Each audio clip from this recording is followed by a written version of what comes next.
This is Sean Crow. You're watching WGS TV.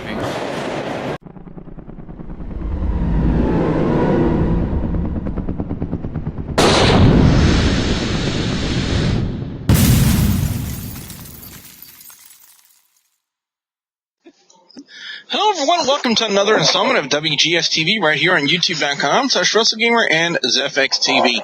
I'm the WrestleGamer, don't be Bunny Boudreaux, guys. Welcome to the Q&A number 3 here on WGS TV. As you guys can see, I have the panel with me. First off, he is the host of Hardcore Wrestling Radio, which can be heard exclusively on youtube.com/HWR show. He is the Illuminous one, the shining star, Rick Starr. Rick, how are you shining? I'm shining pretty good, with the exception of my friggin' camera not working tonight, so other than that, I'm doing alright. He's a resident music mogul over on youtube.com/Lance Moss TV. He is the incomparable Lance Moss. Lance, how you doing? Doing pretty good. The Weather Channel says AM showers for today, although looking out the window, it says otherwise. Meteorologists, what do they know? Ladies and gentlemen, yeah. He is the Bay Area MVP, known as Will. Will, what's up? Oh, God. If the Evolution is worse than Santino coming back, I want my refund for the 2 years I watched Santino. Ladies and gentlemen, he is the man from South Park, simply known as Cartman. Cartman, what's up? All right, guys and gals, let's go ahead and get started with Q&A number 3. As we do have a question sent from our if you guys remember, our nice Belgian friend from last week with the very nice name of Gel van der Dreich. Again, I apologize if I mispronounced it. He said, Gel says, looking into the Hogan return and Sting returning rumor. Hey, guys. Yes? I got somebody at my door, so I might just cancel me out on this one for right now. Sorry. Okay. All right. Definitely. Well, back to the question is from Gel van der Dreich. Says, looking into the Hogan return and Sting returning rumor, do you think they really need to be back in WWE or just hang up their boots? Plus, will they really bring any more buys to WrestleMania 30? Well, I'm going to let you have that one. What are your thoughts about that? Again, looking into the Hogan return and Sting returning rumor, do you think they really need to be back in the WWE or just hang up their boots? Plus, will they really bring any more buys to WrestleMania? Ooh, this is kind of a two-parter here. Let's see. Hogan should not be wrestling at all. So that part we could agree on. Even though WWE won't let him wrestle, 57, 58, whatever age Hogan is right now, had too many surgeries, so everybody agrees here that Hogan should not be wrestling. Sting, on the other hand, he's 54, 55? Looks like he hasn't lost a step. So, why not give Sting one more match? As far as hanging up the boots, Hogan should have long hung up those boots years ago. Lance, Sting, go ahead. This is to say, with Sting, yeah, Hogan, just, no. You don't want to die in the middle of the ring, so no. All right, ladies and gentlemen, unfortunately, we will not have the Shining Star, Rick Starr, due to some complications. He's going to have to step out from the Q&A, so again, our apologies to Rick Starr on that one. But Lance, let me ask you this question: with the Sting rumors in the WWE, and of course the rumor about him signing, I don't know if it's a rumor, or if it's confirmed, about him signing a Legends contract in the WWE. Would the possibility of the fans wanting to see Sting versus The Undertaker at WrestleMania increase the chances of getting more buys for WrestleMania? Honestly, that match is way past the time of it being able to happen. Personally, I don't believe Sting can carry Taker, and I know Taker can't carry Sting. Because they usually have to have somebody to help get them over, and honestly, if it was going to happen, it should have happened during the Invasion. And Yeah. regarding Hogan, he needs to go to the old brothers home. Well, Carmen, it's been Okay, known. no, you got that joke. Okay. Yeah, I know. Well, Carmen has been known because it's even Sting, a.k.a. Steve Borden, even said it in a podcast. You know, he was asked one question. If there was one person you wanted to work in the WWE, who would it be? Would it be The Rock? He said no. He said he would rather take on The Undertaker and work The Undertaker at WrestleMania. If we do get that match, do you think WrestleMania would be worth buying? I mean, I'm just gonna get it for free anyways, but, seeing a match like that, I mean, it would be good. It's two really popular superstars, but at the same point, they're both old, and it wouldn't be as good as it would have been 15, 20 years ago. Yeah, you do have a point there. Michelle Vanderdress, thank you very much for the question, and hopefully I'll stop mispronouncing your name. Up next, we have a question from Justin Lipperman off the Facebook page. Justin's question is, how long do you think until Bray Wyatt is in the title picture? It's kind of hard to say, Will, wouldn't you think? The main question is, rice or chow mein? No, just kidding. Yeah, I would have to agree with you on that one. Just straight, flat out. Sorry if it's so short to the point, but I agree. Lance, let me ask you this question. If they were to put a title on Bray Wyatt to help advance the gimmick he's in, what title would you think? You would think a secondary title, like maybe the United States title or the Intercontinental title, could help his gimmick? Yeah. I'm thinking more IC, because honestly, he wanted to go for the one that has the more prestige in the WWE of the mid-carder titles. Because let's face it, everybody knows what organization started the U.S. But anyway, yeah.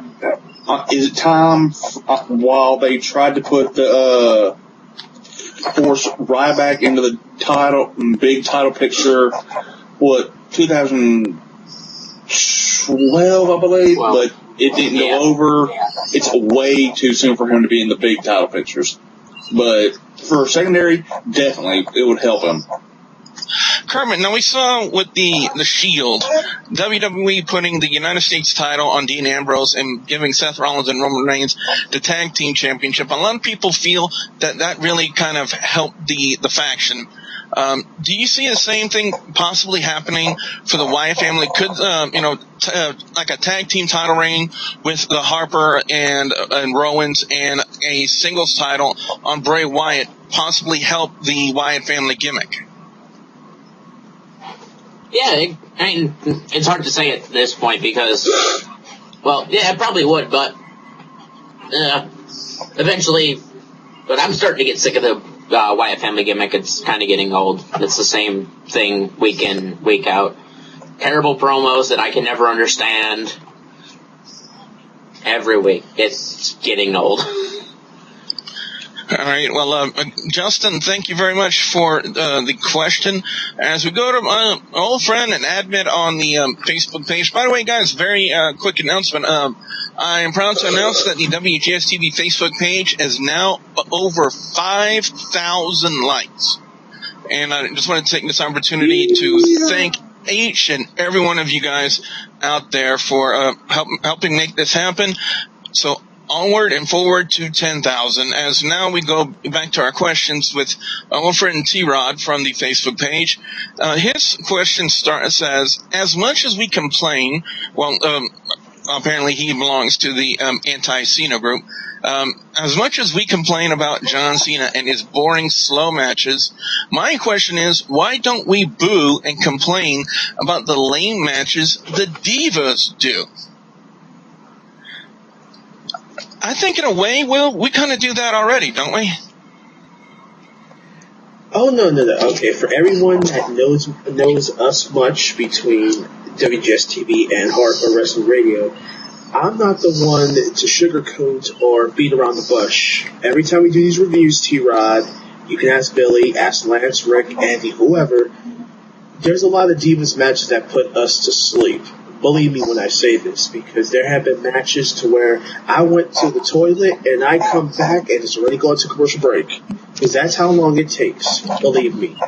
And I'm not dissing Cena, Orton, Bryan, whoever. It's just the fact is, if a match is that bad, then I'm or everybody else here in the panel is going to say something. So we're not biased. It's just we got to, keep things equal. But trust me, there have been Divas matches that you just want to put an eye beyond me and put me on my misery. Believe me.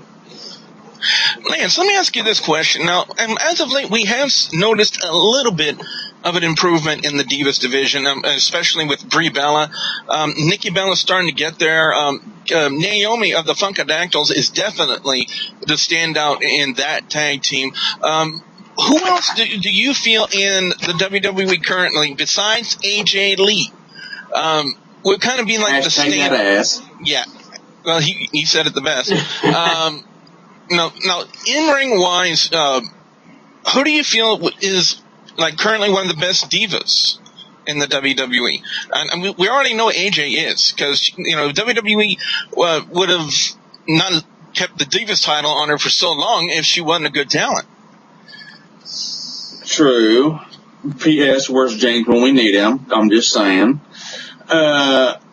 But on the receiving end of my elbow dropped from the sky. If you guys want to find out, check out the Facebook page. Yeah. But honestly, I see Natalia.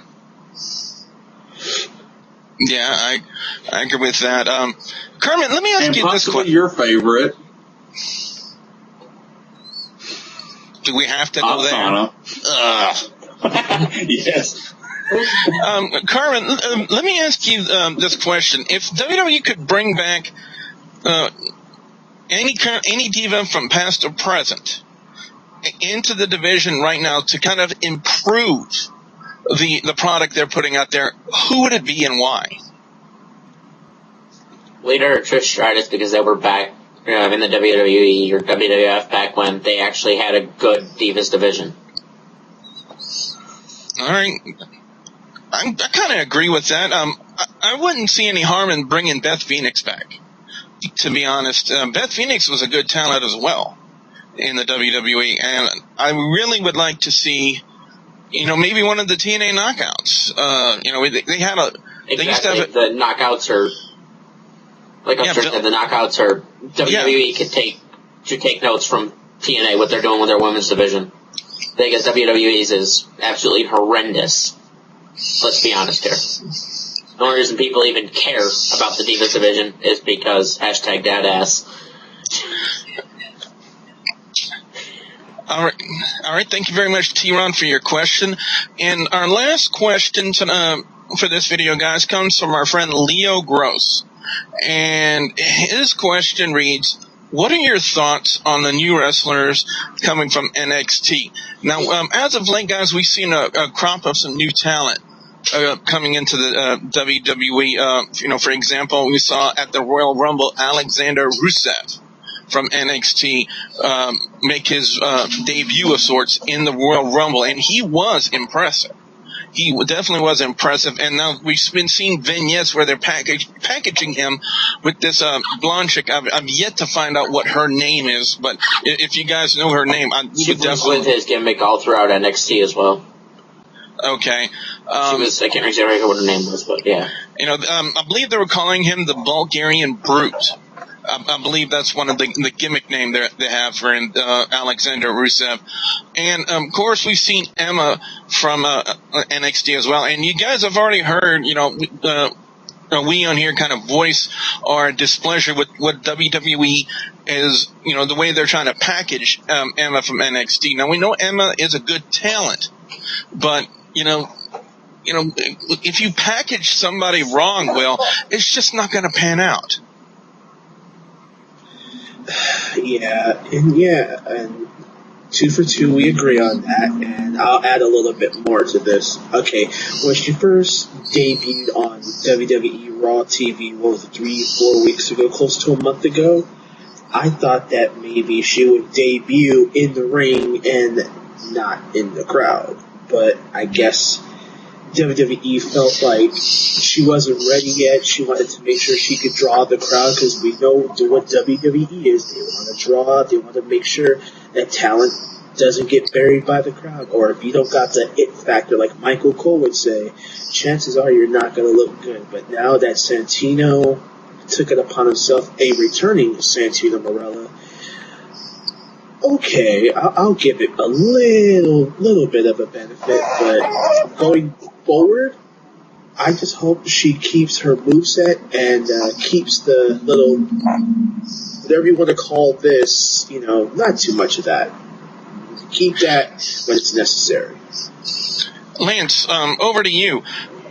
Currently considered to be one of the best female wrestlers in NXT right now, the anti-diva Paige.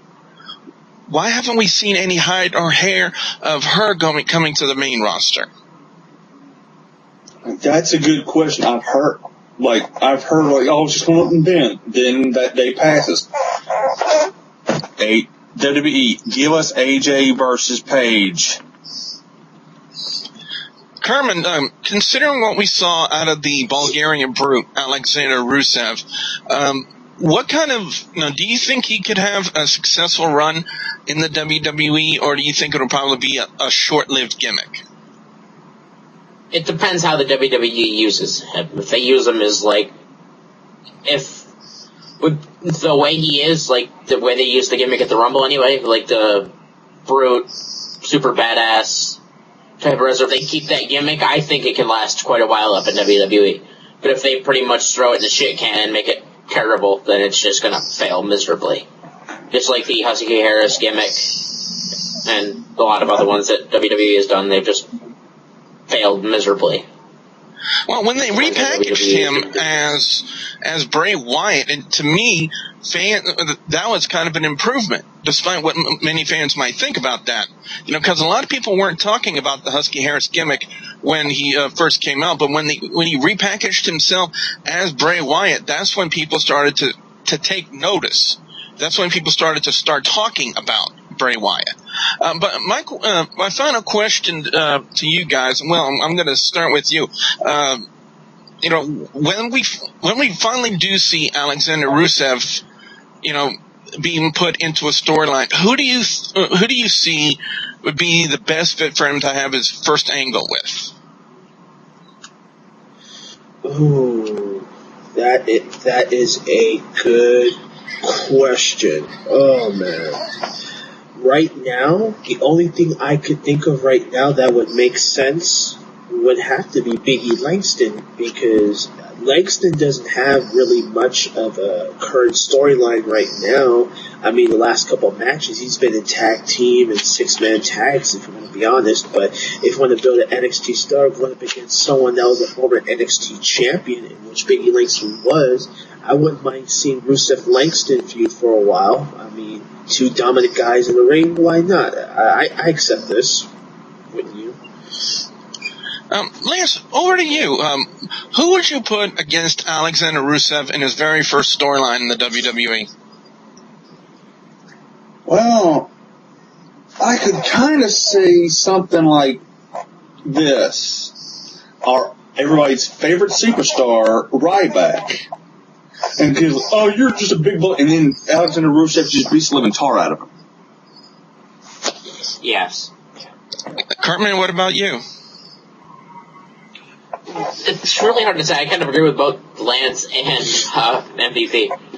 I mean, both of them would be pretty good. It just, again, it depends on how WWE does it. They could just have it become horrendous like they've done before. Like with the Ryback CM Punk storyline. That was not that good.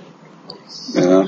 Well, I kind of agree with what Will had to say. For some reason, I kind of see them putting Alexander Rusev with Biggie Langston. Ryback could be a fit, if they want to package him as a face character in the WWE, but the way it kind of looks like he's being packaged would probably be like the brute heel, a monster heel in the WWE. So it could kind of go that far and go that way as well. guys and gals, and especially Leo Gross, thank you very much for your questions. That's all the questions we have for on this Q&A session. Whenever you guys send in your questions, we always read them out loud here every week here on WGS TV. Don't forget the ways you can send in your questions by going to facebook.com/WGSTV. You can submit your questions in there. You can also comment your questions on this very video here. And guys and gals, we always take up to 5 questions on every Q&A session. Also, if you have a YouTube channel, we will give your YouTube channel a shout out as well. So if you guys have some questions you want to see for Q&A number 4 next week, again, put them in the comment section below on this very video, or go to the Facebook page like I just described. Also, don't forget to like and favorite this video. Lance, what can fans expect to see when they come visit your channel over on youtube.com/LanceMossTV? Q&As, wrestling, a little bit of wrestling stuff, NASCAR videos, redneck gourmets, and basically whatever else pops into my head. Oh, and don't forget to check me out on Rick's show, Hardcore Wrestling Radio. And ladies and gentlemen, when he's not refereeing cage matches on bench strips, the Bay Area MVP, known as Will, is on U-Vlog in the Hood. Will, you got anything coming up? Well, not at this time, but I would like to say to all the single people who are going to celebrate Valentine's Day, here's my thought. Go buy yourself a bag of candy, watch as much sports as you can, and you don't have to listen to anyone bitch. Or play video games. That works too. Or have some adult beverages, as I will. I didn't realize Diet Coke was an adult beverage. To annoy you. And finally, ladies and gentlemen, Carmen's on YouTube at youtube.com/KillerXKenny. Carmen, you got anything coming up? Minecraft, racing, and puppy. And the puppy. Yeah, puppy.